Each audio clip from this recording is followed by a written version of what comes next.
Ok, jóvenes, continuamos entonces. Estábamos con el síndrome de mala absorción.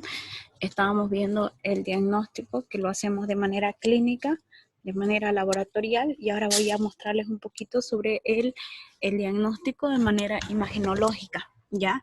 Entonces podemos pedir, continúo, podemos pedir este tipo de radiologías, que son radiologías contrastadas con barrio, que son idénticas al esofagograma, ¿se acuerdan?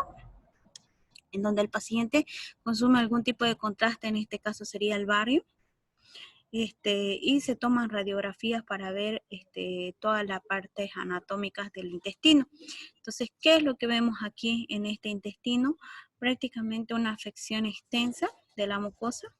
Se observa dilataciones del intestino, además de la dilución del barrio, porque hay un incremento del líquido intestinal. Claro, como el paciente está constantemente con diarrea, entonces se diluye rápidamente el barrio, ¿ya? Entonces, no lo hacemos mucho este tipo de estudio, pero sí más el laboratorial, ¿ya? La biopsia de la mucosa, esta sí se hace. Es muy importante, prácticamente. Doctora, por favor, ¿podría volver la diapositiva anterior, por favor? Claro. Entonces, este es el estudio radiológico que se utiliza. Ya, una preguntita, ¿dónde está ubicado esta imagen de este rayo X? El del colon transverso. Ah, no, no. Aquí está mostrando todo intestino delgado, yeyuno ilio. Todo esto que ves acá Ah, ya, es yeyuno ah, ya, ilio. Todo esto está ah, ya. dibujando el yeyuno ilio. No está llegando a colon, porque, o sea, es un, es una serie intestinal con barrio donde el paciente consume, o sea, toma por arriba, toma Sí, por toma la el boca, barrio. ajá, toma el barrio Sí, y dibuja. sí, Si fuera pero colon, perdón, si fuera colon sí. por enema, el enema o el barrio se lo introduce Ah, primero por el sí. colon, por abajo se lo introduce. Por eso es que Ah, no sí, está sí, sí. dibujando colon, ¿ya? Ya, gracias. Está Ok, bien. entonces continuemos, ¿ya? Entonces, eso es lo que vamos Gracias. a solicitar. Ahora, se puede hacer también la biopsia de la mucosa, es muy importante. A veces, muchas veces, esta biopsia de mucosa nos va a dar el diagnóstico del paciente. ¿Cuáles son las indicaciones? Cuando hay una sospecha o demostración de esteatorrea. Esteatorrea es la presencia de grasa, bastante grasa en las heces fecales. O también cuando hay alteraciones difusas o focales encontradas en una serie intestinal. ¿Ya? Ahí pedimos al endoscopista que nos tome una muestra, una biopsia de la mucosa intestinal. Ahora, tenemos lesiones difusas específicas, lesiones difusas inespecíficas y las lesiones no difusas. Vamos a ver primero las lesiones difusas específicas. Dentro de estas vamos a ver estos tipos de mala absorción. La enfermedad de Whipple, la abetalipoproteinemia y el déficit de la inmunoglobulina, que ahorita vamos a verla cada una de estas, no tengamos pena. ¿Listo? Tenemos las lesiones específicas en placa, que estas ya son más específicas, son de tipo tumoral. Tenemos los linfomas, que es un tipo de tumor, muchas veces benigno y muchas veces también maligno. Entonces, que se da principalmente en la submucosa, con el sobrecrecimiento de estas células.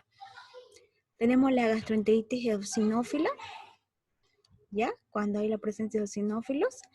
Y también en las lesiones específicas en placas se puede ver la presencia de microorganismos como el Cryptosporidium, el citomegalovirus, la isóspora y también el Mycobacterium avios y la Giardia lamblia, que van a fijarse que estos tipos de patógenos, el Cryptosporidium, el Mycobacterium avios y la Giardia lamblia, principalmente, pueden ocasionarnos un síndrome de mala absorción de tipo infecciosa, bacteriana. Entonces vamos a ver cuáles ahorita. También tenemos las lesiones difusas específicas, como el sprue celíaco y el sprue tropical, que se presenta en distintos tipos de países y que principalmente se va a dar por un aumento de el uso de antibióticos y también de infecciones por Giardia lamblia, ¿ya? Esto principalmente por la presencia de esteatorrea. Cuando hacemos esteatorrea, que son las deposiciones con grasita, con bastante grasa, se hace la prueba de la secretina para valorar la función exocrina del páncreas, ¿ya? Porque se está segregando demasiado, porque no se está absorbiendo. Entonces, eso vamos a encontrar en una biopsia. Vuelvo a repetirles, jóvenes, ¿ya? Entonces, para hacer un diagnóstico de síndrome de mala absorción, nosotros hacemos diagnóstico clínico, viendo la clínica del paciente, diarrea, borborismos, meteorismos, dolor abdominal, esteatorrea, presencia de grasita en las heces fecales, ¿no es verdad? Eso. Vamos a ver clínicamente las manifestaciones no digestivas como la pérdida de peso, la facilidad con que el paciente se fractura por la falta del calcio, de la vitamina D, por presencia de quimosis, por falta de la vitamina K, por falta anemia, por la falta de hierro. Entonces, todos esos tipos de patologías se va a darse clínicamente. Laboratorialmente, ¿cómo hacemos el diagnóstico? Por nuestro hemograma, nuestro tiempo de protombina, proteinograma.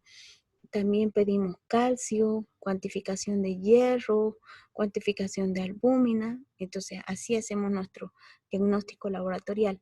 Imagenológico, vuelvo a repetirles, podemos pedir un enema contrastado en intestino delgado.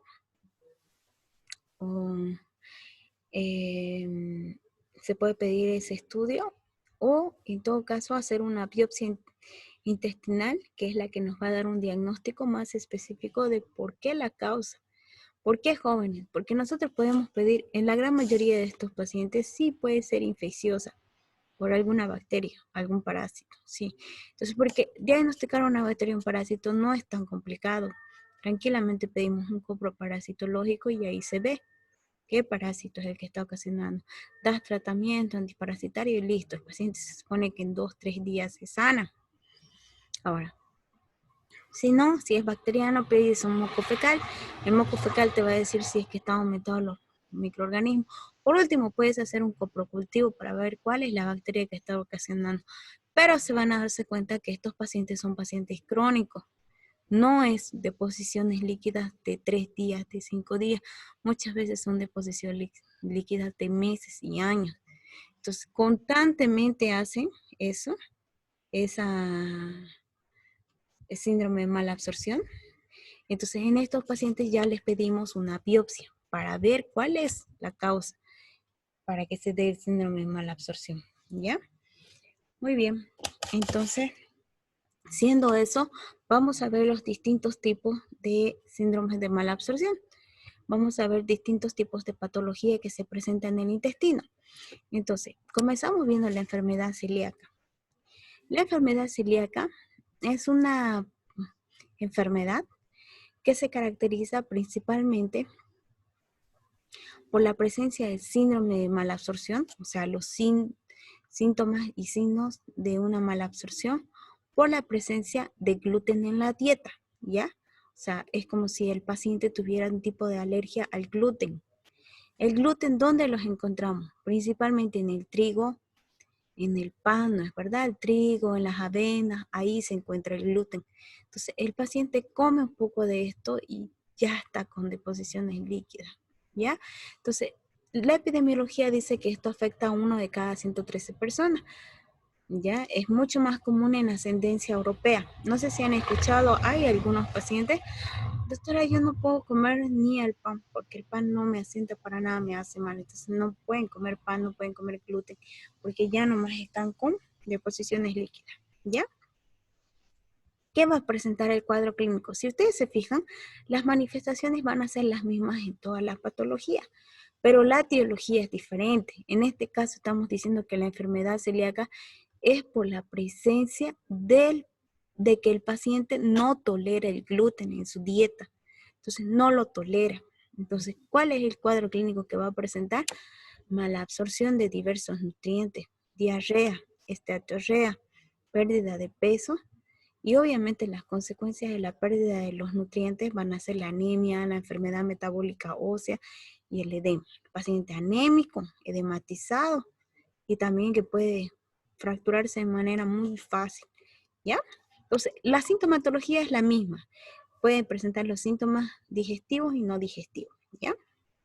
Pero la etiología es diferente. La etiología es por la presencia del gluten en los alimentos.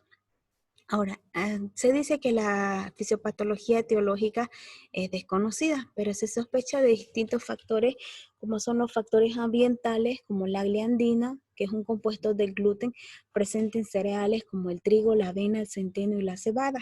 ¿Ya? Entonces, principalmente a esto es como un tipo de alergia, como les digo, que los pacientes consumen esto y ya están con deposiciones líquidas mal.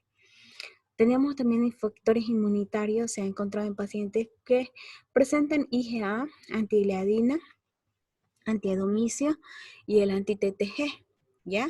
Que son pequeñas aglutininas que están presentes en estos pacientes con enfermedad celíaca.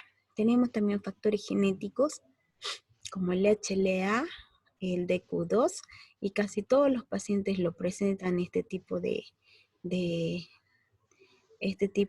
cromosoma, ¿ya? El HLA-DQ2 para que se dé una enfermedad celíaca, ¿ok? Entonces, principalmente yo me voy por los factores ambientales, que es la presencia del gluten en los cereales, el trigo y la avena. ¿Cómo hacemos el diagnóstico de la enfermedad celíaca?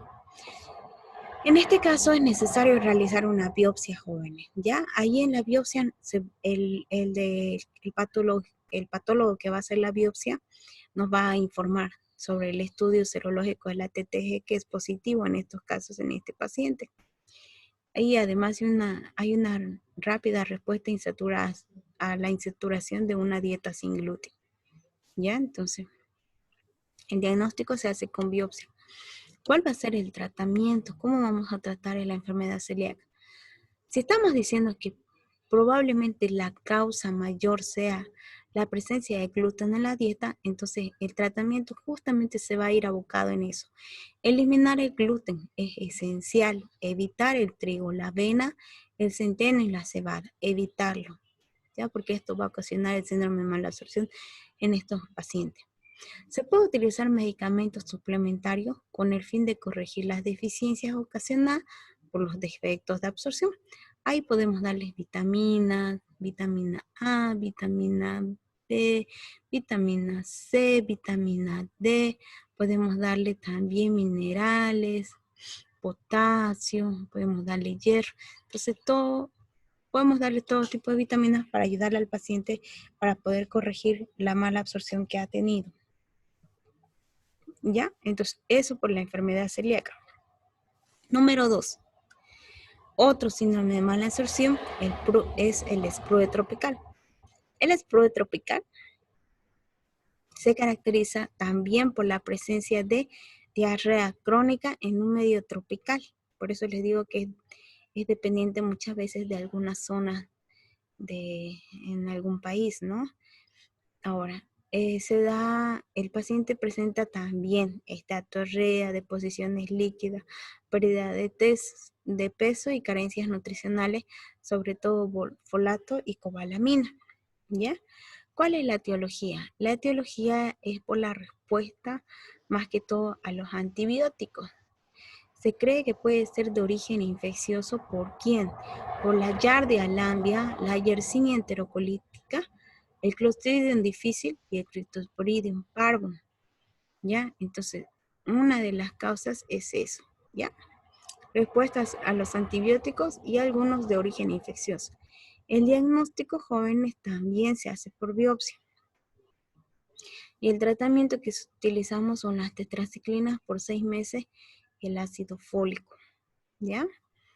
Eso. Otra patología que vamos a encontrar como síndrome de mala absorción es el síndrome de intestino corto. ¿Cuándo vamos a encontrar esto? Cuando por algún motivo el paciente ha sido sometido a una cirugía en donde le han sacado una gran parte del intestino. Entonces, cuando este paciente le saca una parte del intestino, tomemos en cuenta que hay una parte que no va a haber absorción. Entonces, se puede dar un síndrome de mala absorción. El tratamiento en estos pacientes es opiáceos y dieta pobre en grasas y alta en carbohidratos, reponer las vitaminas y los minerales. ¿Ya? Entonces, ese es el síndrome del intestino corto. El paciente también presenta diarrea, esteatorrea, pérdida de peso, falta de vitaminas. Ya, entonces vamos viendo la enfermedad celíaca, espluro tropical, síndrome de intestino corto. Ahora, número 4. Tenemos el síndrome de proliferación bacteriana. El síndrome de proliferación bacteriana, nosotros de manera normal muchas veces vamos a encontrar a la E. coli y a bacteroides como parte de nuestra flora intestinal. Entonces, cuando por algún motivo hay una proliferación, ya sea debido a una éstasis causada por trastornos del peristaltismo, estas bacterias secuestran la cobalamina y desconjugan los ácidos biliares. Entonces producen una anemia macrocítica con presencia de esteatorrea. ¿Ya? Entonces ese es el síndrome de proliferación bacteriana. 5. La enfermedad de Whipple. La enfermedad de Whipple es un trastorno multisistémico crónico.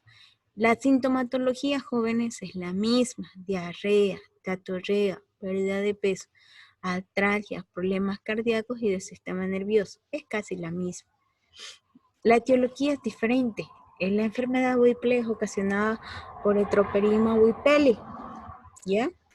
Esta bacteria, por Heteroperima whippeli, se la diagnostica en la presencia de macrófagos Paz positivos con pequeños bacilos. Y también en la enfermedad de Whipple también se diagnostica por biopsia, ¿ya? Ahí vamos a encontrar presencia de macrófagos Paz positivos y pequeños bacilos del Heteroperima whippeli. ¿Ok? Enfermedad de Whipple. 6. Enteropatías con pérdida de proteínas. Independientemente, jóvenes, el paciente está perdiendo proteínas. Entonces, las proteínas son unidades principales en nuestra dieta y en nuestro desarrollo. Entonces, el paciente va a comenzar a hacer edemas por falta de proteínas. Puede llegar incluso a la anasarca, que es el edema generalizado de todo nuestro cuerpo por la falta de proteínas. Entonces, este es un grupo de trastornos que cursan con hipoproteinemia, edema, en ausencia de proteinuria o defectos de la síntesis de proteínas.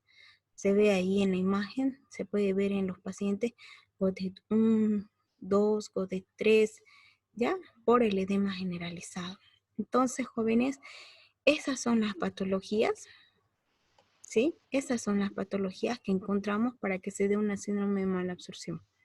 Hemos visto enfermedad celíaca, vuelvo a repetirlo, por la falta de gluten, por la presencia de gluten en la dieta, perdón, espluro tropical, por el uso de los antibióticos en el hospital, pero sobre todo se da en zonas tropicales, y también por infección por Giardia lambia, el Clostridium, el Cryptosporidium. Entonces eso, ¿ya? Hemos visto síndrome de proliferación bacteriana por la presencia de E. coli y bacteroides, síndrome del intestino corto, porque al paciente le han sacado un pedazo de intestino por algún motivo, entonces hace síndrome de intestino corto. Y hemos visto el síndrome de la enfermedad de Whipple por la presencia de Heteroperima whippeli, ¿ya? Y por último, las enteropatías por pérdida de proteínas. Entonces, prácticamente hemos visto 6 patologías que se dan y llevan a un síndrome de mala absorción. La sintomatología, vuelvo a repetir, es la misma en casi todas, pero la etiología es diferente en cada una. El diagnóstico, en la gran mayoría de ellas, se hace por biopsia. ¿Ya? Jóvenes, con eso hemos terminado. No sé si tienen alguna consulta sobre el tema. ¿Alguna pregunta, jóvenes? Pueden hablar. No, doctora. Ya,